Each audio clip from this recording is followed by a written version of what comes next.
Hello, hello, Hi. everyone. Hello, hello. So we are live, I hope. And I'm excited to have Cassie here. She is a LoYo Method coaching client graduate, and she is going to share a little bit about her story today. It'll be a great conversation. I entitled this, and we kind of figured this out together. How Cassie found happiness now in the journey to her success. And if you guys have ever heard me talk about, one of those toxic nutritional beliefs and the I'll be happy when syndrome, um, you can resonate with what this actually means. And if you have no idea what I'm talking about, go look up I'll be happy when or toxic nutritional beliefs in the Love Yourself Journey Facebook group under the magnifying glass. And we talk all about this notion of how oftentimes we put happiness off to the future, right? Before we actually end up getting to all of our goals instead of, focusing on how to do that now while you're in the journey of change. So I love it. Love the title. All right, so let's dive in, shall we? Yes. Um, Cassie, tell us a little bit about yourself and, who you are. So I am a mother of two. I'm 34 years old. I'm also a caregiver for my brother who has autism and a wife. And I have a very full, uh, every day is very full from wake up to go to bed. We're constantly doing something on the go, homework, karate, play practices. Uh, my brother goes out in the community and does some life skills, and we run services like that. So days are full. Um, and yeah, that's just kind of, there's not much else to me. That's kind of Love it. it. Love it, love it, love it. Yes, sure.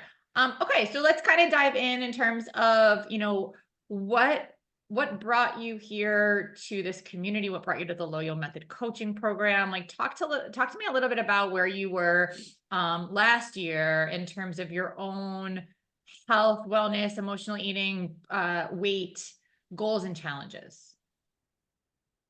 So when I started, I was at 290 pounds. It was the heaviest I'd ever been, not pregnant. I was emotional eating and I knew it was emotional eating. I had that knowledge. And so this group actually, I found it, it was a suggested ad on Facebook. And I read the description and I read what Jessica teaches, and I really resonated with it. I was like, these are the struggles that I'm having, and these are the things that I'm experiencing. And What was that? Like you were 290 pounds, as heavy as you've ever been. What else? eating food to suppress feelings every time I would have a stressful day, feeling anxious, feeling depressed, and that was a lot. I was eating, and instead of being in the moment and dealing with those feelings, I was turning to food because it was easier to do that.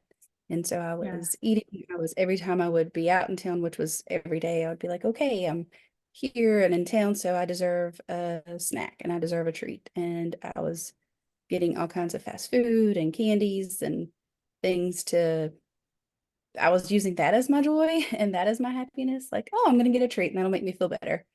And that's kind of where I was. I was feeling very ashamed and very guilty. Um, and I was just not happy with myself. Yeah. And I love, well, I don't love that. But I love, again, this goes back to the title. I was not happy with myself.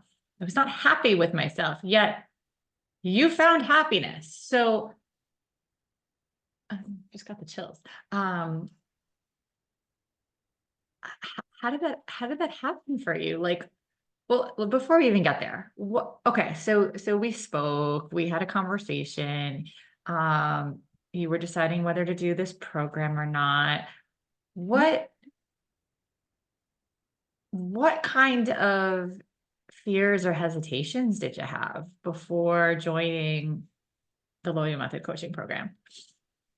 Yeah, I had a lot of fears. In fact, I think when we had our initial meeting call, that was the main theme of the call was fear.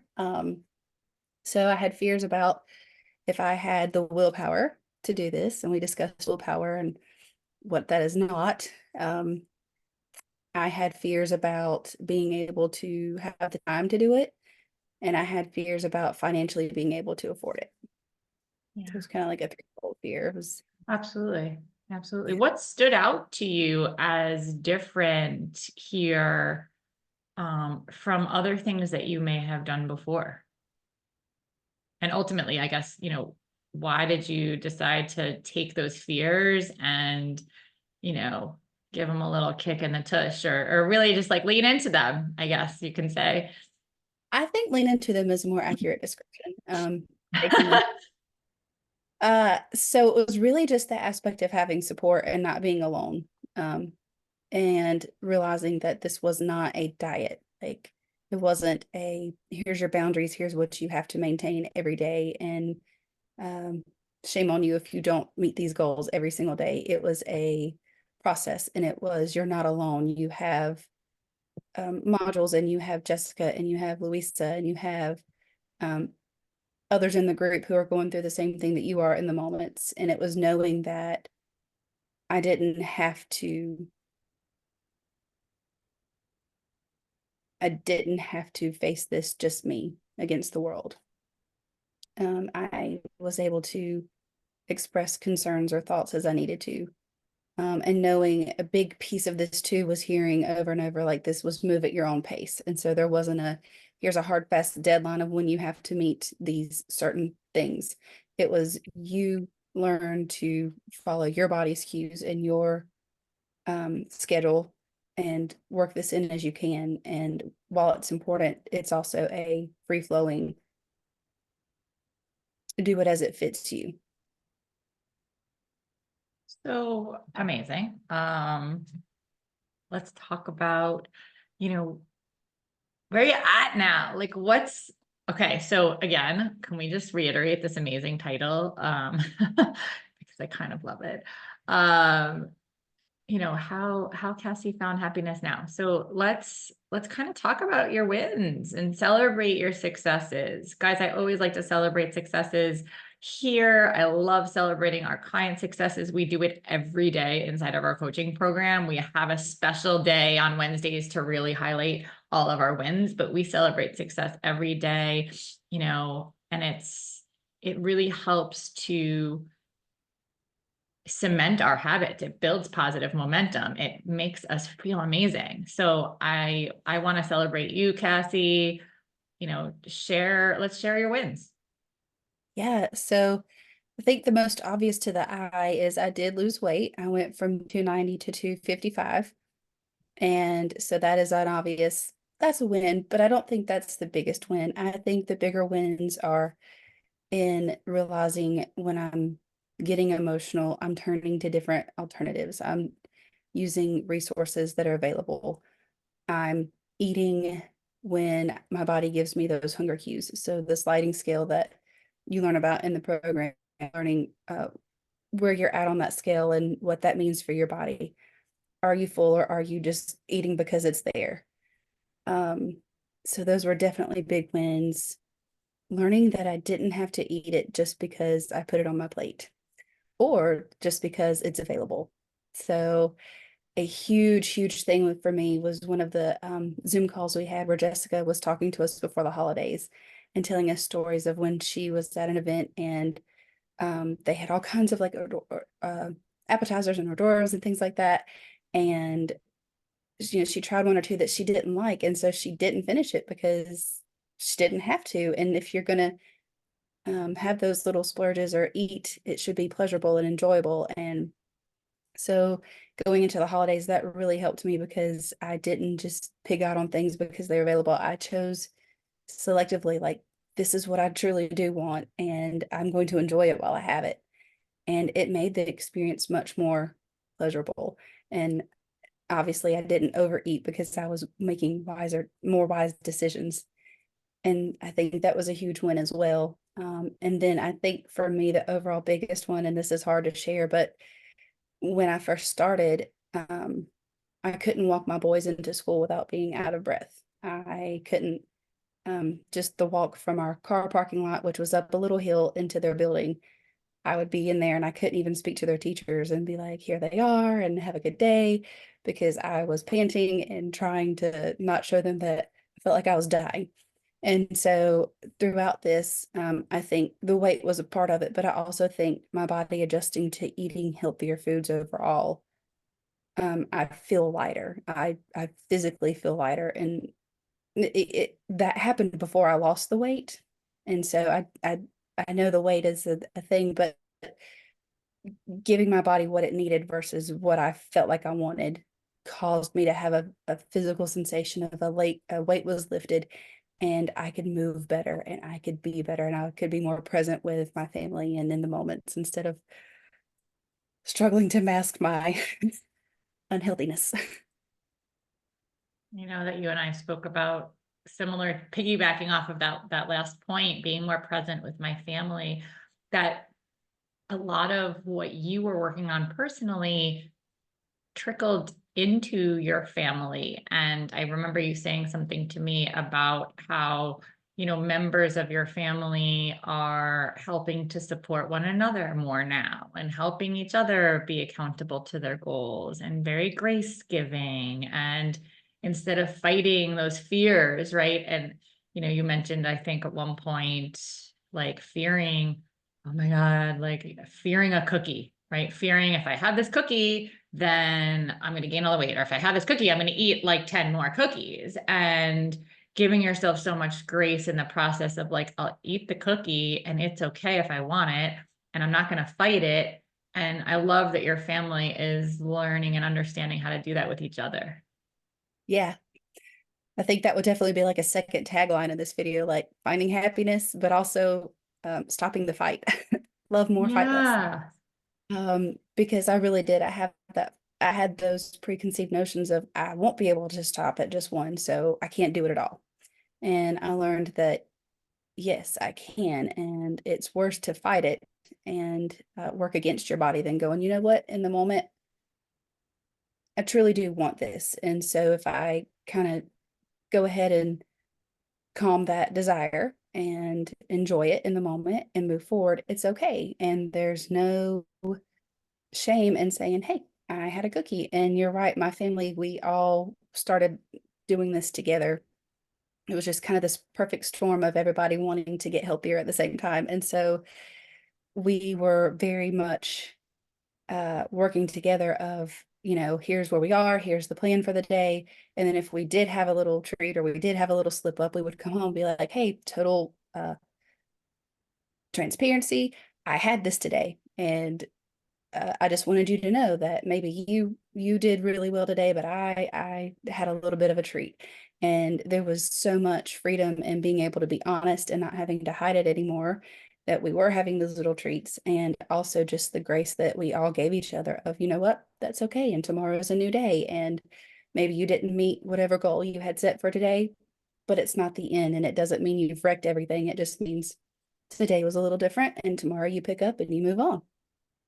Love, love, love, love, love that, because, you know, when we can give ourselves grace in the process, we can realize, A, nobody's perfect. We're not perfect. We're not striving for perfection. And we take this concept of imperfect action, right? We're taking action and we're imperfect, and we're going to give ourselves grace and we're imperfect. And that's how we move forward. When we are trying to be perfect, we end up really stuck. And I think that it's just a wonderful thing that's happened for you in terms of giving yourself grace and realizing, you know, nobody's perfect.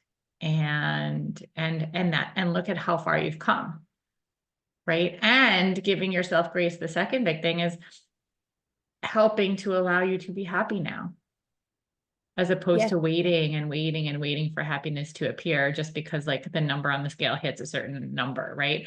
This arbitrary Yeah. thing. It's like, how can I give myself grace and like love myself and be happy now while I'm doing the work, while I'm learning, while I'm implementing, while I'm changing, while I'm shape shifting my body, while I'm getting more energized, while I'm getting stronger, while I'm having more, endurance in my breath while I'm enjoying food, while I'm being purposeful and intentional, while you're doing all the things. So that's so amazing. Yeah. Really, really, really happy for you, Cassie. And I really appreciate you sharing your story today. Before we, sign off though, I would love to ask you, what would you tell other women in your shoes? Oh, a lot. I would say first and foremost, you're worth it. You're always worth putting in this effort. And just, let go of that fear. Whatever fear you have, your fears may be different from mine. But whatever that is, first of all, Jessica is a huge support. And so don't be afraid to vocalize what that fear is. And don't be afraid to be raw and to be honest. Um, and then just like we talked about earlier, like leaning into those fears. Here's what it is. And so here's how I'm going to work through it. And um, you know, here's in the moment what we're going to work on, and stop putting all the pressure to be at the end right now. Um, just go ahead and start with that mentality that it's going to be a process and it's going to take time, and that the little victories are just as important and just as valuable as the long-term big victories. Um, I think that in itself puts to rest a lot of fear, because we all, I think when we start things, we're wanting those results right now. And so just automatically knowing that mentality and having it set in place first and foremost, this is going to be a journey, and I can appreciate myself for the small things I'm doing until I see the big things come to pass. Love it. Love it. Love it. Love it. Love it. Cassie, thank you so, so, so much for your time. I so appreciate you. Um, Congratulations on all your wins and successes. I will tag you in this post as well. And if anyone has any questions for Cassie or wants to just simply congratulate her on her own successes and wins and journeys, continue the work, continue practicing, take imperfect action. Reach out to Cassie if you have questions too. I'm sure she would be happy to talk to you. Most are. So congratulations again, and we'll talk soon, everyone. Take good care.